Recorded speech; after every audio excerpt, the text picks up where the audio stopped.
Barkanku da kwana ƴaƴan sarauniyar Ingila, da fatan kun waye gari lafiya. Amincin Allah ya tabbata a gare ku masu shirin tafiya lahira da yaren turanci, ina muku fatan alkhairi. To, duk da dai dama shi mawacin Hausa ne, dama can da harshen Hausa yake waka. To, bai kuma taɓa cewa yana jin turanci ba, bai kuma taɓa cewa baya ji ba, amma baya ji ba abin kunya bane, saboda dama can yaran wasu ne muke arwa muke amfani da shi, duk da dai jin ma yana da amfani a wasu wuraren, dan zaka iya zuwa wani wajen kuma sai ka ga shi kadai ake ji. Idan baka ji ba sa jin naka sai dai ayi hakuri da magana, wanda hakan ba laifi bane a addinance, ba laifi bane a al'adance, ba laifi bane a wajen wanda suka san ciwon kansu kuma suke kishin nasu. To assalamu alaikum wa rahmatullahi wa barakatuh. A gurguje masu bibiyar mu da kallon mu a wannan shafi, barkanmu da raka, sannan mu da arzikin kasancewa da ku a daidai wannan lokaci mai albarka. Muna muku fatan alkhairi. A wannan ɗan tsakani da ke ciki, Aishatul Humaira, wato mata ga Rarara, ko mu ce Dauda Adamu Abdullahi Kahutu Rarara, tana ci gaba da samun zafafan martani duba da abin da ita ma ta aikata wa mutane. A wannan 'yan kwanaki idan ba ku manta ba, Najeriya, ko mu ce musamman arewacin Najeriya, ta ɗauki zafi sakamakon irin rashin imani da rashin mutunci da wato fitaccen mawaƙin siyasan nan Rarara ya nuna wa mutanen wato Najeriya, musamman yanki na arewa, inda kowa yake fitowa ke mai masa da martani daidai da irin abun da ya shuka. Na san dai masu bibiyan intanet kun san wani abu daga cikin abun da yake faruwa akan wannan al'amari. To, ana cikin haka ne, ita ɗaya daga cikin matan nashi, wato Aishatul Humaira, maimakon idan ta fito ita ce ƙoƙarin yin magana da mutane za su fahimce ta, ko wato ta yi ƙoƙarin kwantar da hankalin mutane, ko ta yi ƙoƙarin yin magana mai daɗi, kawai sai aka ga ta fito tana ƙoƙarin yin magana wanda yake nuni ga mene goyon bayan mijinta, duk da cewa fa mijin nan nata ta san ba a kan daidai yake ba, kuma abu yake na son zuciya, ba kuma a rashin sani ba, da gangan. Wannan abu kwarai ya tunzura al'umma sosai, musamman wato maza da mata wanda suke 'yan gwagwarmaya. Hakan ya sa ko mutane suka yi ta fitowa, suka yi ta mata zafafan martani masu zafi, masu raɗaɗi sosai, wanda suka dace da ita. Yana daga cikin mutane masu sharhi da kuma yin bayanai a wannan social media, musamman kafa ta TikTok, wanda ya shahara sosai, wato Sheikh Musa Gashuwa. Shi ma sai gashi Allah ya haɗa shi da wannan bidiyo na wato Aishatul Humaira, inda shi ma idan kun bi mu cikin bidiyon za ku ga yadda ya mata wankin babban barko tare da wato mijin nata, inda ya tona musu asiri akan miyagun wato manufofin da suke da shi akan arewacin Najeriya. Da haka ku bi mu cikin wannan bidiyo domin ji da ganin abin da zai faru. Kawai dai a halin da muke bukata yanzu, ku yi mana sharing ɗin wannan bidiyo, sannan kuma ya like a kan shi. Allah Ubangiji Subhanahu wa ta'ala ya biya mana bukatun mu duniya da lahira. Da haka mu je saurari da ta tsakanin wato Aishatul Humaira da kuma babban malami Sheikh Musa Gashuwa, mu ji abin da ke faruwa. A bada sharing, mun gode, mu je zuwa. Kun waye gari lafiya. Amincin Allah ya tabbata a gare ku masu shirin tafiya lahira da yaren turanci, ina muku fatan alkhairi. To, duk da dai dama shi mawacin Hausa ne, dama can da harshen Hausa yake waka. To, bai kuma taɓa cewa yana jin turanci ba, bai kuma taɓa cewa baya ji ba, amma baya ji ba abin kunya bane, saboda dama can yaran wasu ne muke arwa muke amfani da shi, duk da dai jin ma yana da amfani a wasu wuraren, dan zaka iya zuwa wani wajen kuma sai ka ga shi kadai ake ji. Idan baka ji ba sa jin naka sai dai ayi hakuri da magana, wanda hakan ba laifi bane a addinance, ba laifi bane a al'adance, ba laifi bane a wajen wanda suka san ciwon kansu kuma suke kishin nasu. Alhamdulillah, gaskiya ne wannan. Wato lalle Aisha Humaira, yanzu kike so ki bayyana mana ko ke wace ce? Ai duk abin da mijinki yake yi ba abin da baki sani ba. Tun gabanin haka ta faru a asaliyar, ke kin san halayyar mijinki, kin san kuma ababe wanda yake yi ma al'umma arewa a lokacin da duk mutanen arewa suke cikin tashin hankali, suke cikin yunwa, suke cikin musiba, a ran nan da yake fitowa shi kuma ya dinga nuna ma gwamnati mutane suna kan daidai, saboda haka gwamnati tana kan daidai, saboda haka komi ya inganta, tsaro ma ya inganta. A lokacin yake nuna ma duniya haka. Kuma idan ya tashi kafafe na zamani yake yada irin wannan abubuwan, kuma duk al'umma arewa tana sane ta yanayin yadda yake yada ƙarerayi ma duniya, kuma aka samu shaidu. To yanzu abubuwan da suka faru gabanin haka, wani janar ne Rabi ɗan Katsina ne, ya kai sama da shekara 35 yana ainihin bautar ƙasar nan, aka kama shi aka kashe shi a daidai irin wannan lokacin. Ya kwashi zuga don kare waɗin naku, ya ɗibi wa'ansu daga cikinsu ya tafi Abuja da su, suna nuna ma mutane tsaro ya inganta. Har aka samu wani daga cikin yaran shi ko wasu suna zuwa wasu wurare suna ɗauko hoto suna nuna ma mutane duk zaman lafiya ya samu, abubuwan da duk ake faɗa da ba tsaro ba kaza duk ƙarya ne. Bata fito duka kin challenge ɗinsu ba. Yanzu amma kin fito kina ma mutane gatsi, kina ce mutane 'ya'yan Ingila, kina ce mutane wa'anda za su je lahira da turanci, kina gaya ma mutane maganganun banza da yofi. Alhali mijinki shi ne ke ɗaure ma azzalumai macuta maƙiya Allah gindi, amma ba kya fitowa kina magana. Alaƙa ku ta auratayya da kun yi addini ce, amma kina ganin mijinki yanayin yadda yake cuta al'umma, yanayin yadda al'umma suke cikin kunci, baya fitowa yana gaya ma shugabannin nan gaskiya. Kullum da zalunta talaka ake yi, sannan ku kuna ɗaure mai gindi. Dukkan kin ce wai dama ai da Hausa ne yake maganarsa, yake waƙoƙinsa da sauransu. Dama to wace da turanci yake yi? Ai ba wanda ya taɓa gaya miki yace da turanci yake yi. Dukkan wa'anda suke maganganun cewa rarararan kamata ya yi ya mayar masa martani da turanci. To ai abin da ya kawo haka shi ne yake rigima da wanda bai jin yaren shi. Kun ga dole a gaya masa ya yi magana da yaren da shi wannan mutum yake ji. Kaga in ya isa sai ya magana da wannan yaren nashi. Ai ba wai goranta mishi ne ake yi ba. Sai ya yi magana da yaren wancan shi dabibin wanda suke rikici da shi. Sai ya yi magana da yaren shi yadda shi zai fahimci abin da yake faruwa. In kuma ya gaza to da mu yake kenan. Mu kuma ba ma buƙatar maganarsa. Ke kuma kin san gaskiya me yasa ba za ki fito ki gaya ma mijinki gaskiya ba, abubuwan da yake yi ba su da amfani, ba su dace a musulunci ba. Yanzu saboda Allah in ba munafici ba, ta ya za a yi wa zai ce bai san abin da yake faruwa a arewacin Najeriya ba. Ƙarya ne ake duk abubuwan da suke faruwa ba su faruwa. Sannan idan yana waƙoƙin Hausa suwa sun ka maida shi mutum, suwa sun ka ɗaga shi, ba talakawan da ake kashewa ba, ko ainihin mahukuntan da su sun ka zo sun ka ɗaga shi. Talakawan sun ka ɗaga shi, har masu mulkin sun ka gan shi ya zama nasu. To kuma sai ya zo ya nemi ya dinga ya mana karerai, mana jin shi sai mu kyale shi. Kuma ke kin san duk abin da mijin ke faɗa, kin san ƙarya ne.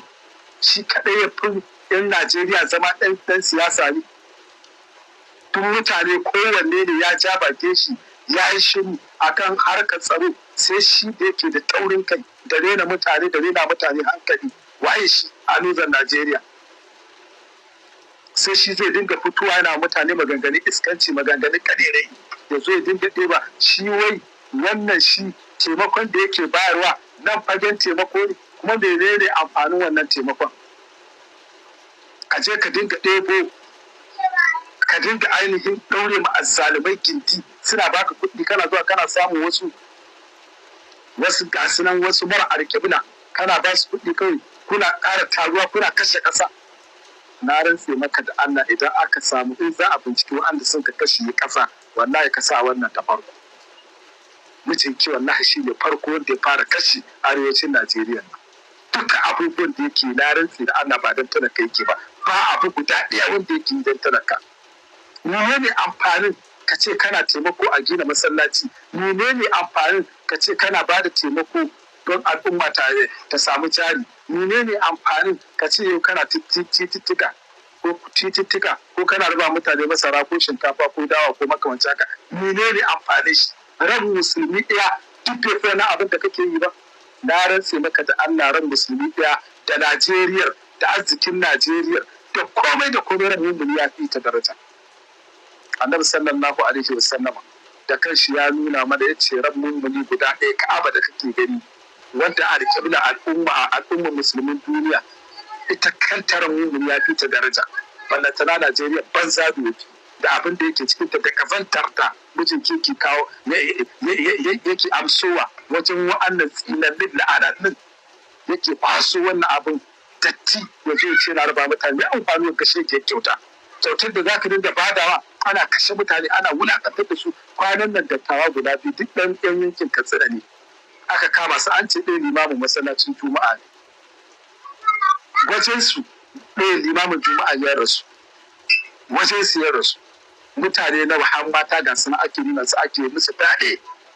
Ga wa'anda ake ƙona ma gidaje ga mataye wa'anda ake ainihin wato kama su a zo ana kafa musu kyamara ana zina da su. Kowa ya gani a arewacin Najeriya menene ba a yi? Wani irin cin mutunci ne ba a yi ma al'umma ba a arewacin Najeriya? Abu har ya kai har sojoji. Sannan wani ya fito zai ce wani an fito an yi magana ya ce ya ana tona ma wai Najeriya asiri. Shi wani irin su yan fashi ɗin wani irin asiri ne ba su tona ma Najeriya? Duk abubuwan da suke yi da kuɗaɗen da suke kwata hannun mutane da haska su suke yi a kafafe na zamani kuma ana kallo da turken da suke wa mutane da dukan da suke wa mutane da baki ɗaya haskawa suke duniya tana kallo. Ya taɓa fitowa zuwa yi magana? Su wannan su yan fashin duk ba asirin da suke tona ma Najeriya ba. Sai shi wani bawan Allah ɗan kudu mai kishi al'umma shi ya zo ya sanya bajicika na mutanen shi wa'anda aka sace da malumansu yana nuna ma duniya da aka gayyace shi don ba ma shi je da ra'ayin shi ba a Amurka kafin World Cup din nan wasan da za su dinga yi a kai. Ya nuna ma duniya ga halin da Najeriya ta ciki ta kudanci an sace musu kaza yara gashi yana tura sako gwamnatin su ta gaza ma'ana idan akwai wani wanda zai taimaka ko wata gwamnati ko kungiya suna marhaban da ita. Ranar ne wai zaka taso dan kai kana mara kunya ka ce wa mutane ana tona ma Najeriya asiri. Asirin Najeriya ba tone ta wani asiri Najeriya take da shi. Kuma wallahi duk ku ne kuka tona ma Najeriya asiri. Idan Najeriya tana da datti wallahi bai wuce ku ba. Wallahi. Saboda haka in za ku gyara to muna marhaban dukkan wanda zai gyara ya gyara. In ba haka ba wallahi sai kun sha mamaki ranar gobe kiyama. Allah na cewa wala tarkanu ila allazina zalamu wa tamassakum an-nar. Ta gani ku? Kada ku karkata zuwa ga wa'anda sun kai zalunci sai wuta ta shafe ku. Saboda haka mijinki azzalimi ne da ya daure ma azzalimai gindi 'yan siyasa kasan mai wanda ake karyar musulun ne amfanin gwamnati shi ne ta kawo ma mutane maslaha ta kawo ma mutane amfani ta tsare rawukansu ta tsare musu dukiyoyinsu ta tsare musu mutuncinsu ta tsare musu ƙasarsu. In aka samu gwamnati ta gasa wannan ba gwamnati ba ce mulki gare ta bai da amfani a kore ta kuma ta kawar da mafsada duk wani abin da yake barna da gwamnati ta kawar da shi. Wannan abin da an karasa a wannan sinanniyar gwamnati kenan. To shi ke na kar mutane su rike su yi magana akan wa kai wane ne da zaka ce kar a fito a yi magana kai ne incin mutane. To da haka mijinki ya kwafsa ko ku ja mishi kunne ko kuma abin da zai biyo gaba ga 'yan Najeriya a kansa wallahi ba kaɗan ba ne. Wannan kaɗan ne so mun taɓa ne suka fara gani. In ba ki san turmi ba to ki saurari kwal. Wannan abin da na faɗa daidai Allah ka. Yan ta'addan da ke makai ma Nijar hari suna tare da mu a cikin garuruwan da muke zaune. Abu ne wanda shi ke faruwa. A can baya mun fito mun ja ma 'yan Nijar kunnai na cewa 'yan ta'adda waɗanda ke cikin daji suna da mutane a cikin gari waɗanda ke ba su masauki da waɗanda ke ba su makamai da waɗanda ke ba su abinci. Mutane da yawa ba su saurari wannan maganar ba ko ba su fahimta ba ne, shi ne ba mu sani ba. Amma ku sauraron ga bidiyon zan aza muku daga baya mun yi muku ƙarin bayani bisa kai ga abubuwan da suke faruwa a ƙasar mu Nijar. Daga ofishin ministan tsaron ƙasa, ofishin yake sanar da al'ummar Nijar da ma duniya baki ɗaya cewa a ranar yau dinnan Alhamis da safe 18 ga wannan wata na Yuni da muke ciki na shekara ta 2026 a wajejen karfe 6 na sahe waɗansu 'yan bindiga daɗi sojojin haya na ƙasar Faransa da Emmanuel Macron ya turo domin kawo ta da zamanin tsaye da hargitsi a nan babban birnin Yamai jamhuriyar Nijar sun yi ƙoƙarin kutsawa a cikin waɗansu motoci na taksi da kuma faba-faba domin kan hari a hilin jirgi na nan babban birnin Yamai na Jori Hamani. Kasancewar jami'an tsaron kasar mu Nijar tsaye suke ba dare ba rana ba su kwana suna sa ido akan duk abin da zai je zo domin tabbatar da cikakken tsaro da kuma zaman lafiyar kasa. To nan take suka ɗauki matakai domin dakile wannan hari ga baki ɗayansa inda suka hana waɗannan 'yan ta'adda kutsawa a cikin hilin jirgin. A sakamakon wannan kwashi ba daɗin da aka yi a tsakankanin su daga bangaren mutanen mu an samu mutum 13 waɗanda suka rasa rayukansu, daga cikin su guda 11 jami'an tsaro ne, guda 2 kuma horar hula ne. Sannan an samu waɗanda suka ji raunuka su guda 4. Daga bangaren 'yan ta'adda kuma an kashe 'yan ta'adda 'yan bindiga daɗi guda 22, an kuma kama mutane da dama waɗanda da haɗin bakin su ne aka kai wannan hari. Sannan an kama makamai na yaƙi na su waɗannan 'yan ta'addan da dama. Daga cikinsu akwai babban bindigan nan mai suna M80 guda 3, akwai bindiga RPG set guda 2, akwai AK set guda 11 da kuma garnati guda 80 da kartusai kala-kala, sannan kuma da sharjar wanda aka tsatsaga ma kartusai na AK set su kuma guda 44. Sannan an kama jerin jigidar kartusai guda 3 na babban bindigan nan ta M80. Sannan an kama waɗansu kartusai da dama su ma kala-kala da waɗansu sharjar guda 13 da portatif guda 7 da kuma wayoyi waɗanda suke sadarwa da su domin ka hare-hare su kuma guda 11 da sauran kayayyaki dai barkatai waɗanda suka zo da su. An kama mota guda 2 na taksi da kuma faba guda waɗanda da su ne aka yi wannan aika-aikan. Kasancewar jami'an tsaron kasar namu sun samu sun dakile wannan harin da aka so a kai, bugu da ƙari sun ci gaba da sintiri domin zakulo dukkanin wanda yake da hannu a cikin wannan hari. Ana ci gaba da bincike domin kama duk wanda hannunsa, wato duk wanda aka hada baki da shi ko kuma ya ba da shawara ko ya sa kuɗi ko wata fasaha, to duk wanda ya san yana ciki a ƙarƙashin wannan bincike idan Allah ya so ya yarda za a zakulo shi kuma a kama shi. Wannan dai yana ƙara tabbatar ma duniya cewa filin jirgi na Jori Hamani yana cikin cikakken tsaro na jami'an tsaron ƙasar mu da kuma wato ƙasar mu ma kaskan baki ɗaya. Akan haka shugaban ƙasa, shugaban jamhuriya babban janar Abdulrahman Chani, jagorar rundunonin jami'an tsaro na ƙasa da shi da ministan ƙasa, ministan da ke kula da sha'anin tsaron ƙasa suke kan gaisuwa ta ta'aziyya zuwa ga ilahirin iyalan waɗanda suka rasa rayukansu. Sannan suna fata Allah madaukakin sarki ya koro sauki ga dukkanin waɗanda suka ji rauni.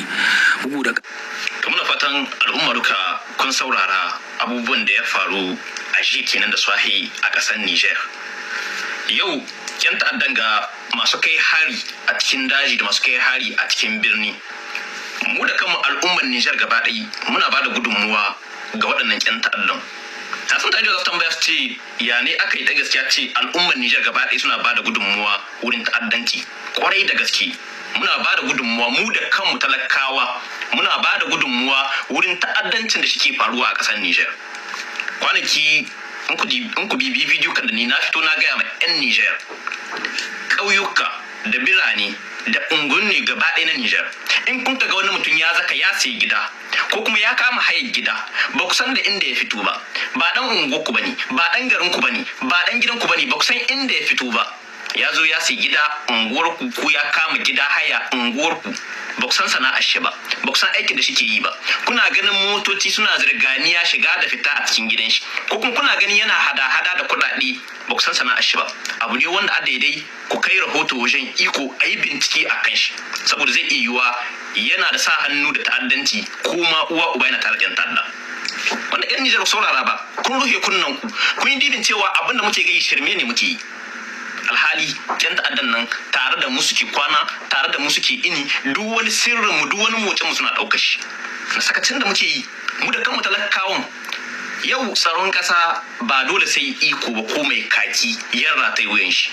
cikin unguwa kama kana da hakkin ka sa ido ka san suwaye ke shigowa wannan unguwar suwaye ke fita miye suke shigowa da shi miye suke fita da shi wani amfani ne cikin wannan unguwar ta yau in kowa ya ce zai rungume hannu ya ce tsaro mai kaki kawai ne zai bada tsaro magana ta gaskiya akwai kalubale saboda cikin unguwarku kuken unguwar ko kuma cikin garin kuken garin ko kuma cikin ƙauye kuken ƙauyen kun ka san ku suwaye waye ke shigowa garin ku wani abu ne ke wakana a cikin wannan wajen naku shi ma gwamnati akwai nashi laifi mun sha kira ƴan kasuwar mu a zuwa musu ido akwai wanda zaka suna business nami dan su juya hankalin mutane me ake cewa business in juya hankali nan ga ƙasar turai akwai waɗanda irin su waɗanda an yi bincike a kansu misali mutum ne da zai ya aza sana'a ba wai sana'a ya aza ba ne don ta kamai riba a'a sana'ar da shi ke yi daban ya aza sana'ar ne don ya juye idon mutane su koma kan sana'ar tashi a ga cewa ko yana samun kuɗi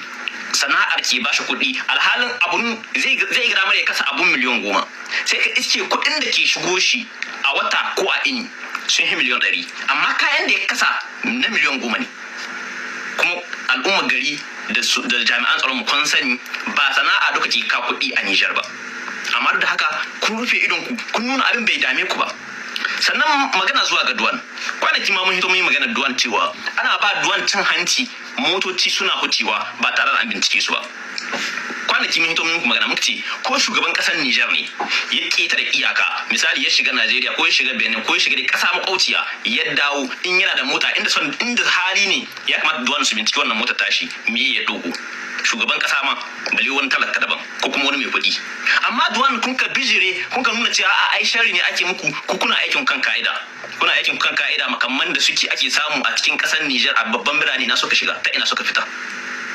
motocin nan da ba ku son bincika suke kai makamai amma duwan sun ka nuna abun bai shahe su ba to aiki ne wanda yau a Nijar kowa yana da laifi ta'addancin Nijar kowa yana da sa hannu